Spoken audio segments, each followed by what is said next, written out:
வீட்டில் வாழைக்காய் வறுக்க போகிறேன். அதுக்கு இந்த தண்ணியை ஊற்றி வாழைக்காய் போட்டு நம்ம உப்பு போட்டுக்கிறேன். இந்த வாழைக்காவை இந்த நீட்டில் அரிஞ்சிக்கணும்.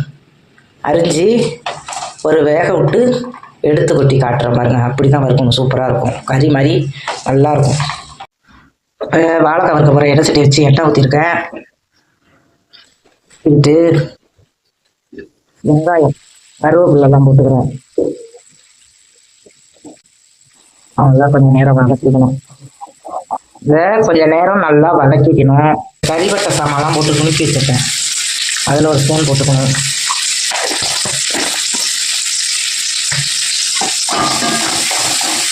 கொஞ்சம் நேரம் வதங்கிடுச்சு. ஒரு தக்காளி கட் பண்ணி வச்சுருக்கேன். அதையும் அதுக்குள்ளே போட்டு கொஞ்ச நேரம் வதக்கிக்கணும். உப்பு போட்டு அவிச்சிட்டேன். அதாவது தக்காளி வெங்காயத்துக்கு மட்டும் கொஞ்சமாக உப்பு போட்டுக்கணும். நல்லா வதக்கிக்கணும்.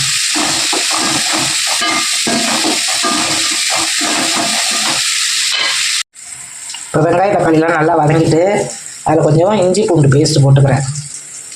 நல்லாயிருக்கும். வாய்வையும் எடுத்துரும். இந்த வாழைக்காய் வறுவலுக்கும் நல்லாயிருக்கும். கொஞ்சம் இஞ்சி பூண்டு பேஸ்ட்டு போட்டுக்கிறேன். அந்த 2 வதக்கிட்டு